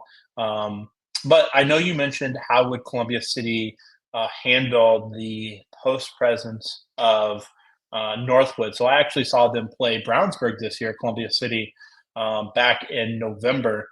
And as many people might know, some people might not, they have 6'6" Avery Gordon, who's going to Purdue. I thought they handled them fine. I think Brownsburg is really, really well coached. I think that Addison kind of, she kind of pressed a little bit in that game. She kind of tried to score on Avery Gordon when she probably didn't need to and didn't have a shot there. But as the game went on, they kind of adjusted. They only ended up losing to Brownsburg by 9. So I think that I think they'll look at the film of that game, honestly, to figure out how to, kind of attack the post of Northwood. But I think Baxter is obviously one of the best players in the state. Like, she's not, they don't have to deal with Homestead now. I think that's a huge monkey off their back. Yeah. If they lose to Northwood in the first round, that's going to be it's obviously not a bad loss because Northwood isn't bad, but like that's going to be a really like gut wrenching loss for them because they have a clear path in front of them. But to tie it all up, I think Columbia City wins. I think they'll handle Northwood um, pretty easily. Maybe not by 20 points, but I don't think it'll be a 2 point game or a 3 point game. I think they'll win pretty handily. Yeah, I think the big thing is the growth of Nisa Taco right now. I think Mhm. that's been a big key for Columbia City is when she gets going, I think the team's a better team. When she gets going, Holler when she hits the three Yep. ball is good as well. Less pressure for Baxter is a good thing. I think the big thing for Yep. Columbia City is going to have to be is not to get tight in key moments, especially the playoffs. Columbia City sometimes gets a little tense in moments in the Belmont game in particular. That where Belmont, I mean Belmont's an amazing team by the way, but when Belmont ran that man, they just seemed. I don't know if it was just the energy wasn't there that night, but Columbia City just seemed to like they were rushing shots and they were just kind of panicking instead of just playing their style of basketball. If they just stick to what they are known for best and they show that in the Twin Lakes Invitational, I think Columbia City wins the sectional by a decent margin. But I think for me, I think it's just coming to just taking care of the little things and be able to just run their offense efficiently and then limit the turnovers. I think that's the big thing for me. But I agree with you. Columbia City should be favored here. Looking Mhm. at another sectional, sectional 19. Now, here's a sectional. I think this one is a toss up. I have no idea who wins the sectional. I feel like to me, based on what I've seen, I think St. Joseph could be the wild card, but my gut tells me maybe this is Plymouth. So I think that Culver will win the sectional. Um, I think Plymouth and John Glenn are probably the two biggest competitors to them. I think it's fairly wide open. I just think Culver Academy they have a ton of depth. They play 9 or 10 kids every night. They have Piper Brum, who is a really solid inside out forward. Kayla Heron averages like 12, 4, and 4. Jamara Combs is a really solid guard.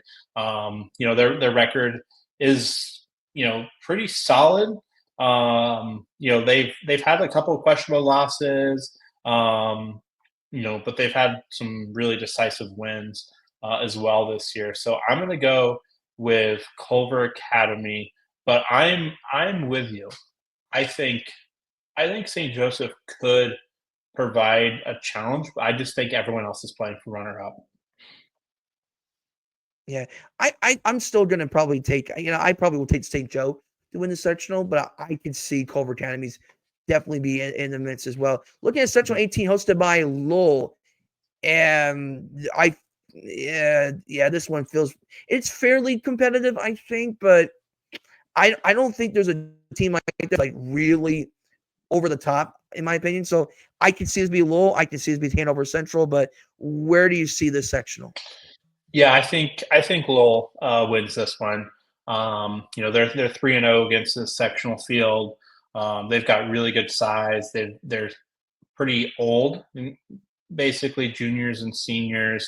Kankakee Valley, though, they're an interesting team. They play a ton of freshmen, a ton of sophomores. They almost every player they play is an underclassman, so they're really well set up for the future. Um, and I think they might be able to cause some problems for Lowell. As we can see there on the screen, they lost to them by 1 point. But I think Lowell being at home, gets it done. I think that Kankakee Valley game is going to be competitive and a tough game. But if I had to pick one team, it'd be Lowell.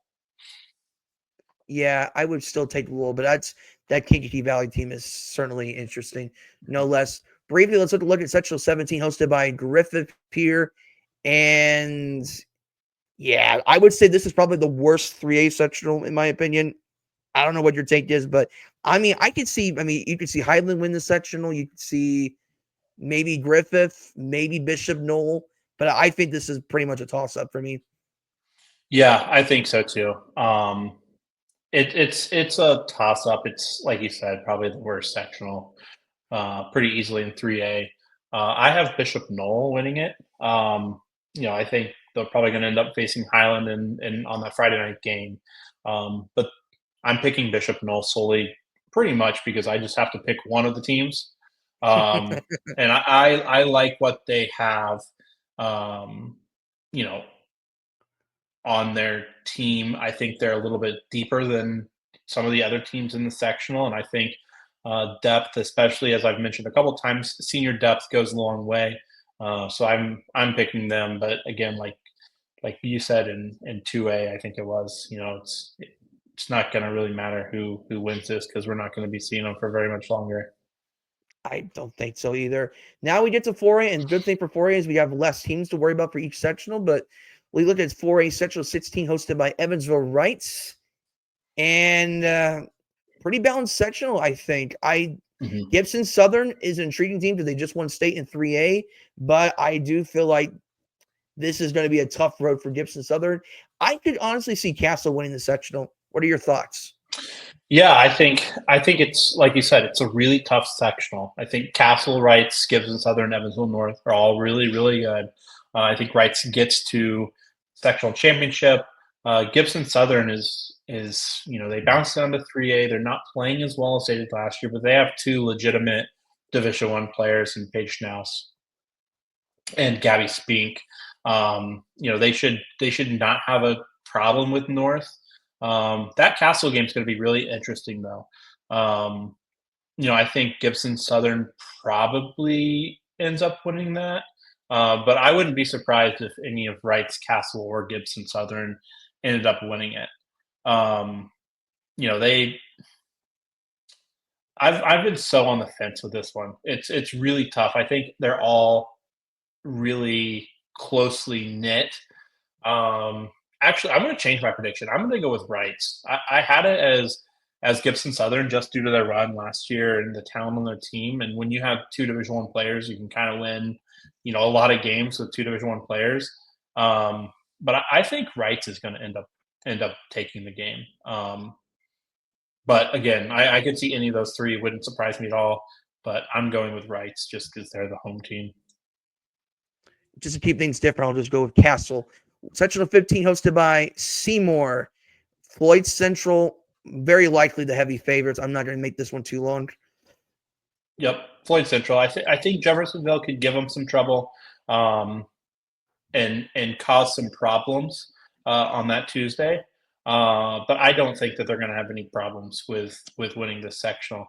One interesting thing to note is that Bedford North Lawrence hasn't lost a sectional game in 12 years. So they're trying to keep their streak going. I don't think they're going to this year. Their last sectional loss was, I guess it might have been 14 years because I think their last sectional loss was in 2011 to Jeffersonville. I could be wrong, but I'm pretty sure it was then. Yeah, it's 2011. You're correct. Okay, so yeah, they're looking to keep their streak going. They weren't predicted or favored to win sectional last year, and they ended up winning it over Jennings County by 4 points before being just kind of destroyed by Center Grove in the regional. But Bedford North Lawrence, when you have that culture and you have that history, things can kind of get crazy. And I mean, they have a good draw. I mean, all things considered, they played New Albany, so I wouldn't be surprised if they're waiting for whoever gets there on Saturday. But I think I would Floyd. agree. Yep, I agree. Floyd Central for me too. Sectional 14 hosted by Columbus North, and I again kind of like with the most recent section we just went through. I think this is Columbus North to lose here. Yep, I agree. Columbus North has beaten each of the four teams by 14 or more points. They're at home. They're the favorite. Yep. Sectional 13 hosted by Martinsville. I kind of feel like this is a battle of Bloomington for this one. Bloomington South versus Bloomington North, but I think Bloomington South is just quite a ways better than Bloomington North, in my opinion. Yeah, I think Bloomington South has been really, really good this year. Probably even a year ahead of schedule. They don't have any seniors on their roster. They're, as you can see on the screen here, they lost to Evansville North in overtime by 2, and then they lost to Evansville Central, who's a really good team. And they beat Center Grove this year, which is a really good win. Center Grove's leading scorer was out with a concussion for that game, so it would have been probably a little bit more competitive if she would have been there. But Bloomington South still, would have given them a game and very easily would have potentially still won that game. But they're a year ahead of schedule. They've beaten everyone in the sectional by 26 or more points. Like they're not going to lose in this one, and I think they've got a extremely high chance of getting to semi-state pretty unscathed, really. Yeah, I can definitely see that for sure. I don't really see much competition in 13. Sectional 12, hosted by Franklin Central. And you just mentioned Center Grove moments ago. You got them here. Franklin Central is their first round opponent. Southport got the bye. Mooresville potentially waiting in the championship game. Is this Center Grove again? I would say yes. I think Center Grove, they play a really solid style of defense. Their whole game is pretty much predicated on defense. They beat Franklin Central early in the year, who they play here in the first round by 5.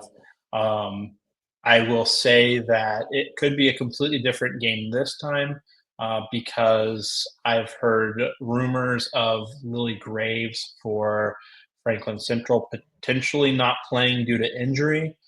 So if she does not play, then Center Grove, easily beats Franklin Central. If she does play, it's obviously a different story. I hope she does play, so both teams are fully healthy, obviously. But I think Center Grove, takes this sectional probably pretty easily. I think they'll beat Franklin Central by more than 5 points this year or this time around. Yeah, I don't see much there as well. Section 11, hosted by Ben Davis, and obviously Brownsburg is definitely in the midst here. Plainfield's had a nice year as well. I'm guessing the bottom half of the bracket is going to tell us a lot about this sectional. Yeah, I agree, and I think this would be this bottom half is really tough. You know, Plainfield has Brownsburg's number this year. They beat them by 21 early in the year, and then they beat them by 10 recently in the Hendricks County tournament.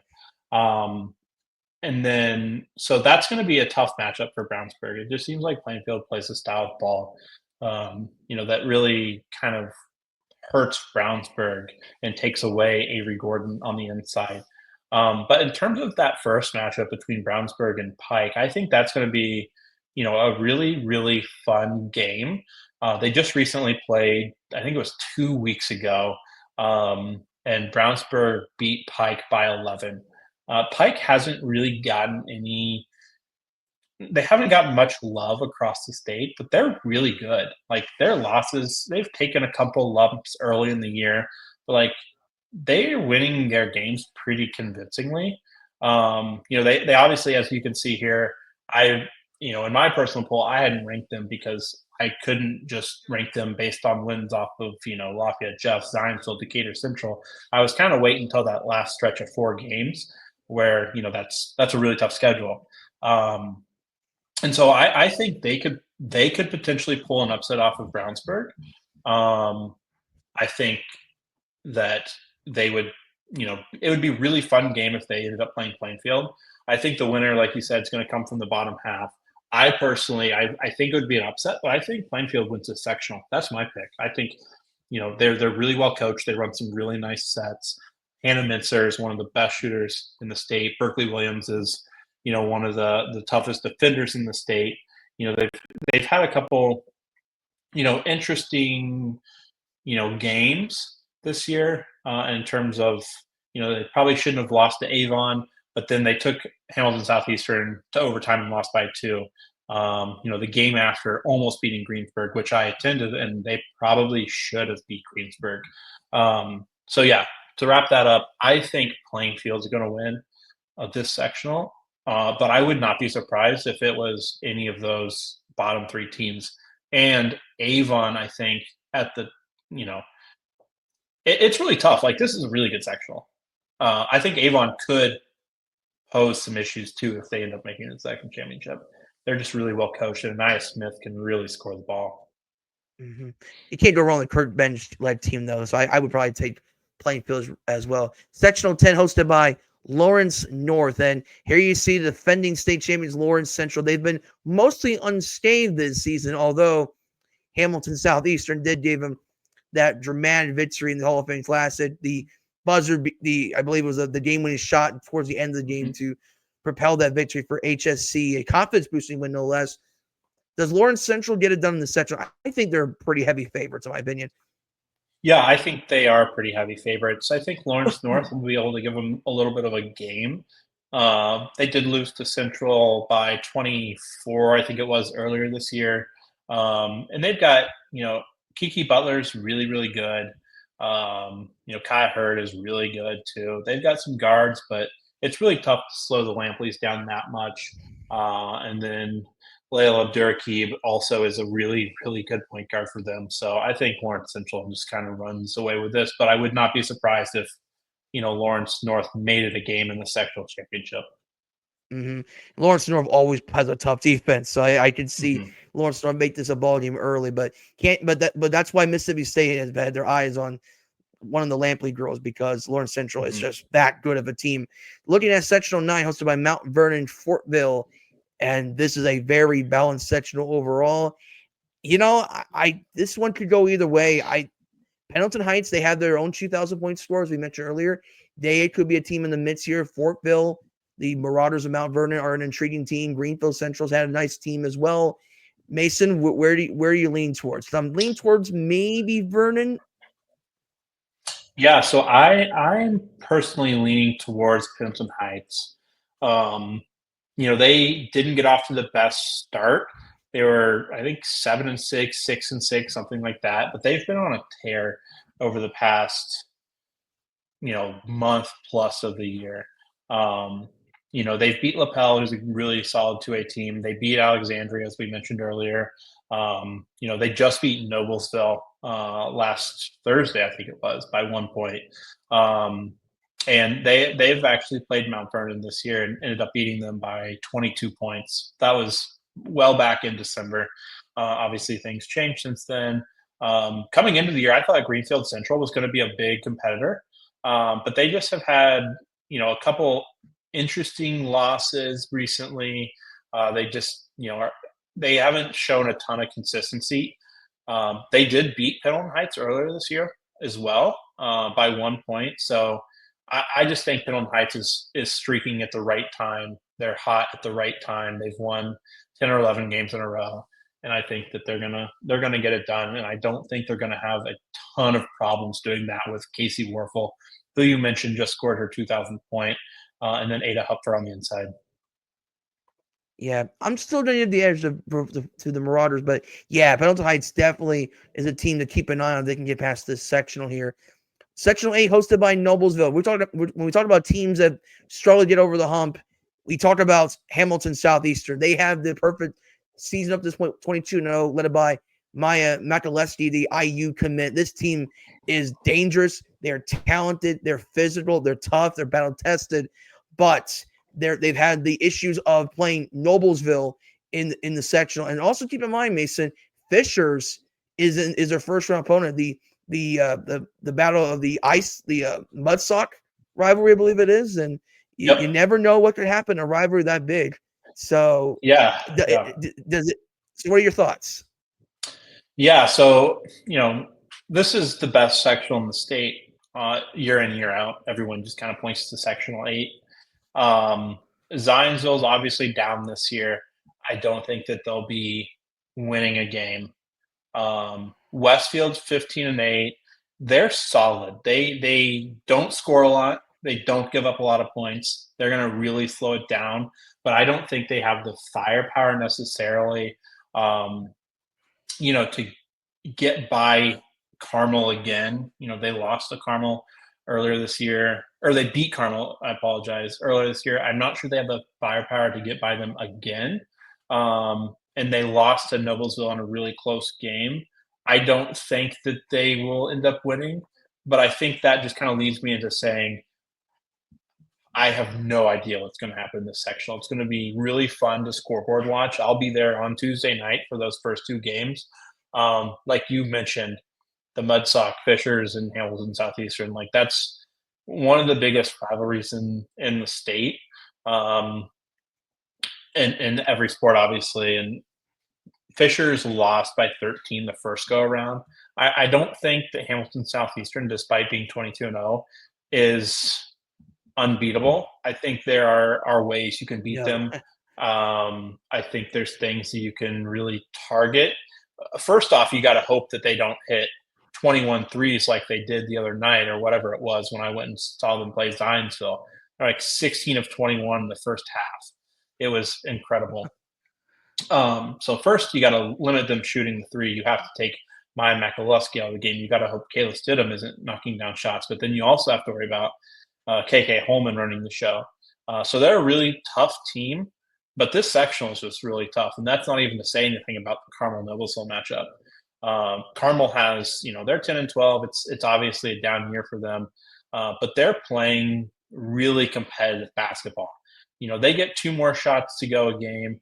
They, force 1 more miss a game, and their record, they're sitting at 17-5.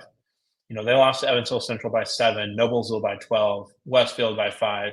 But then even recently, I went to the Homestead game. They should have beat Homestead a couple of weeks ago. They led that entire game, lost by 5. They lost to Pike by 8. They lost to HSE by 5.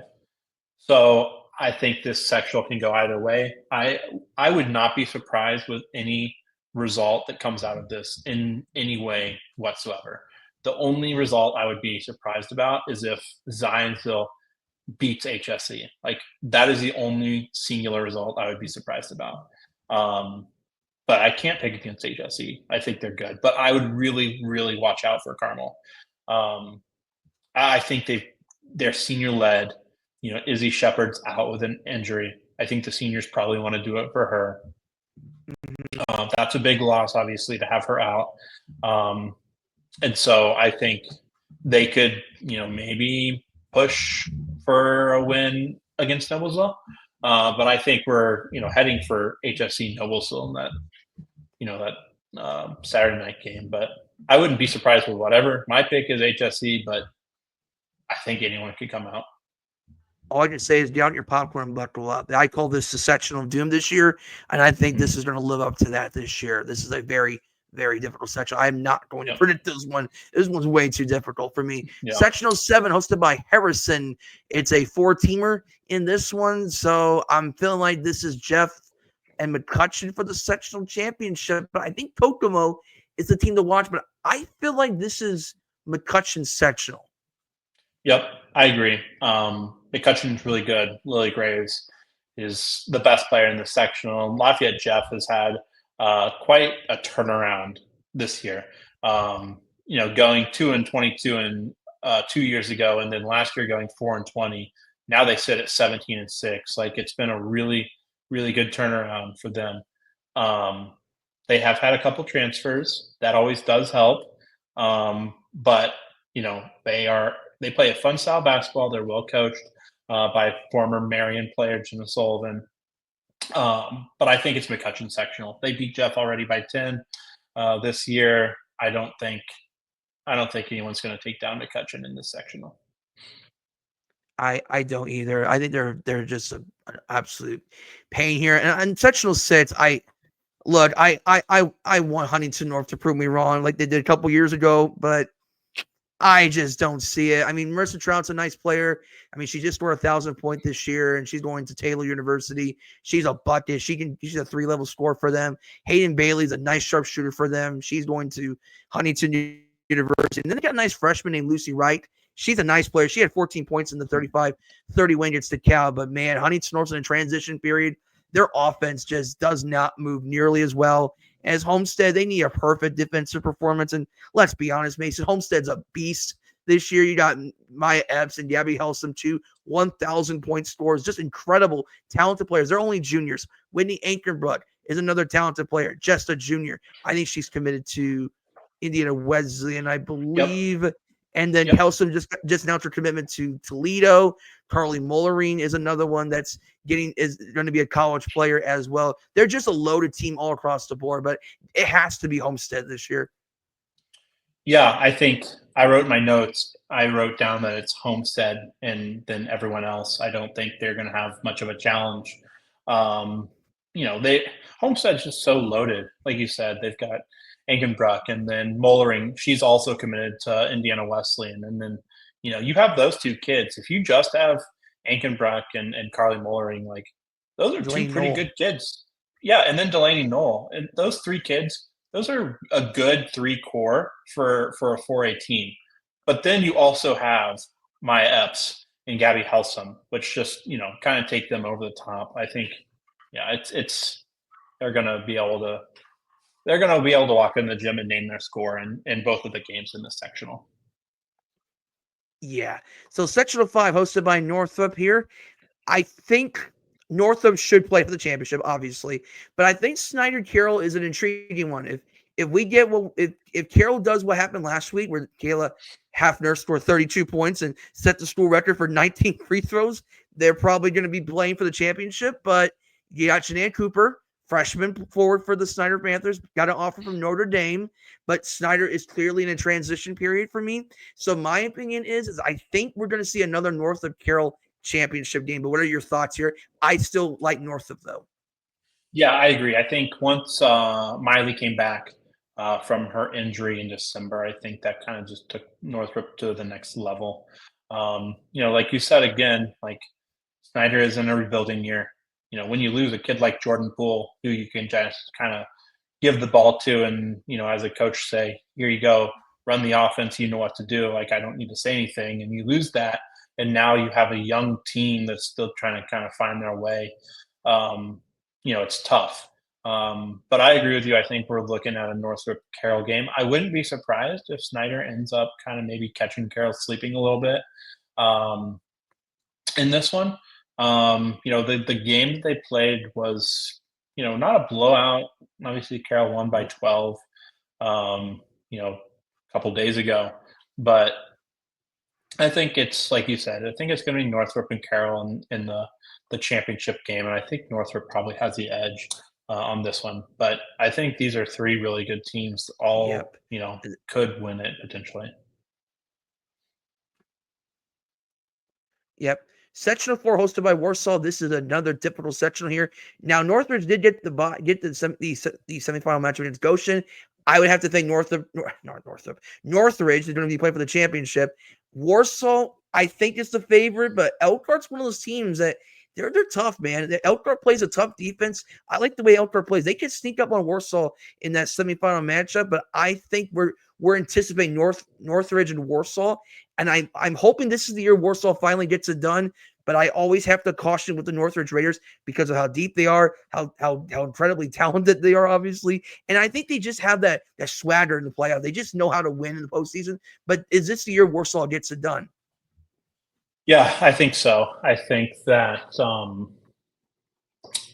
look, they've just been playing so well this year. Like it's been unbelievable how well they've been able to shoot the ball. You've got Zartman and Bricker who've been really, really good this year at the guard position. Yeah. But then you've got Brooke Winchester who, can, any night she can go for 15 and 15. She's even had a 20 and 20 game this year. Like Warsaw is just kind of at another level. Warsaw has been dominant until they played Homestead, which I don't think that result was really surprising to anyone.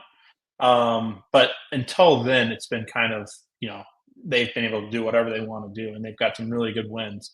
Now their schedule hasn't been great. They haven't been tested a ton. Generally, I've said that generally when you have teams in the South or teams in the North who are really good, they generally come to Indianapolis to play a game or two. Warsaw did not do that this year. I mean, that's totally fine. It doesn't really matter because now the games start mattering. I think Warsaw does win the sectional though.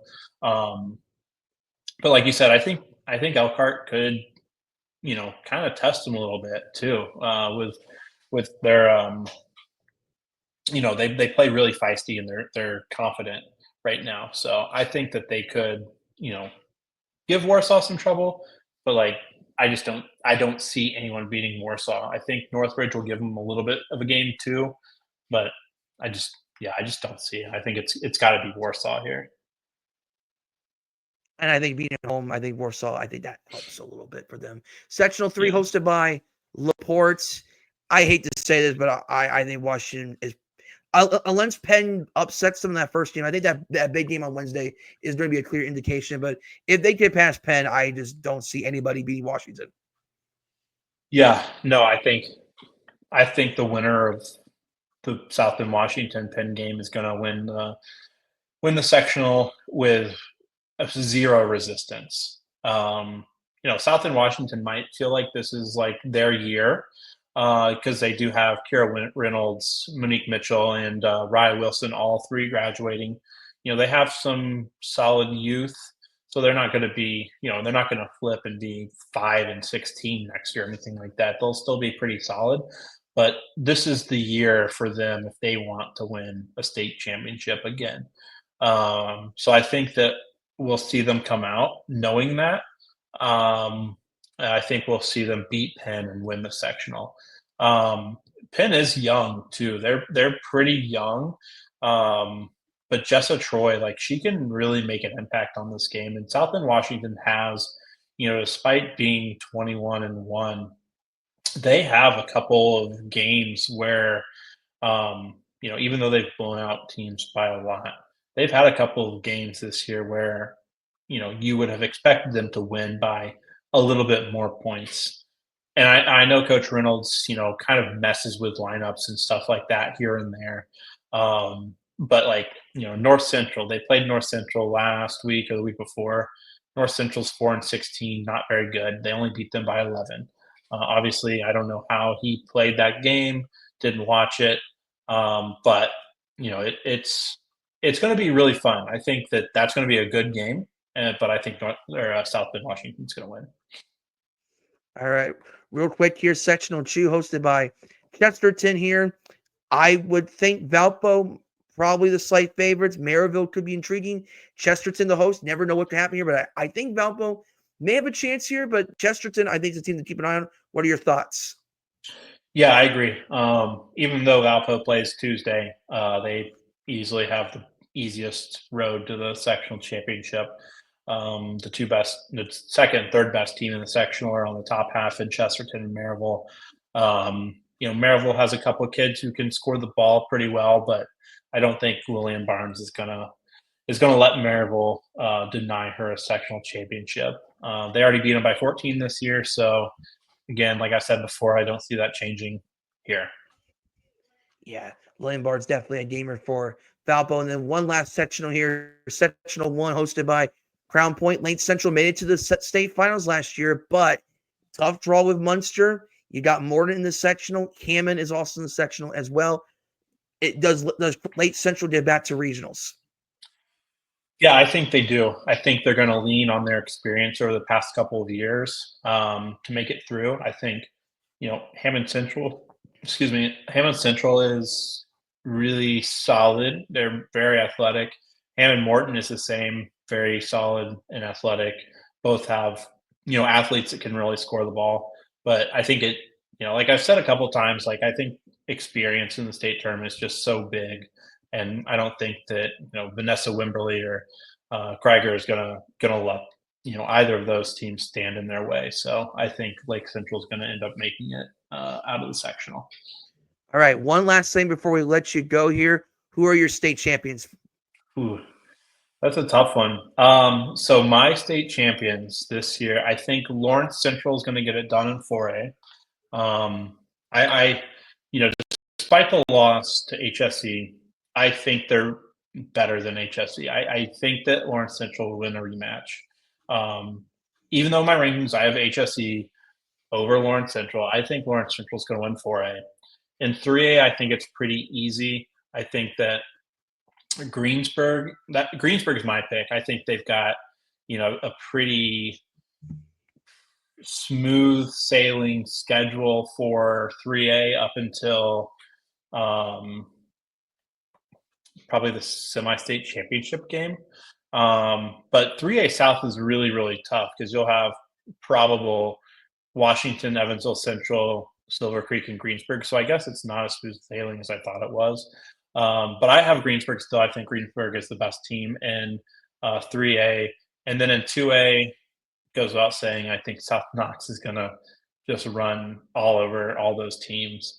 And like we said before we hopped on the pod, I think if 2A didn't have South Knox in it, 2A would be a very, very fun tournament because there's 16 to 20 teams who are all really, really good, but just are a step below South Knox. I think personally a little bit more than a step below. In 1A, it's really tough for me. I have Borden coming from the South pretty easily, in my opinion. And then Lafayette Central Catholic and Marquette Catholic in the North are my two favorites to get through. I think Marquette Catholic. So my predictions are Marquette Catholic, South Knox, Greensburg, and Lawrence Central. So we'll see how that ends up. Yeah, we will see how things play out as we get through the state tournament for girls basketball, which tips off on Tuesday for EIHSAA. Mason, thank you for taking time to talk about all 64 of the sectionals, and let's have a great state tournament. Yeah, thank you for having me on, Sam. I really appreciate it. Excited to get it underway on Tuesday. All right, let's enjoy some basketball. So for my name is Sam Frick, so long.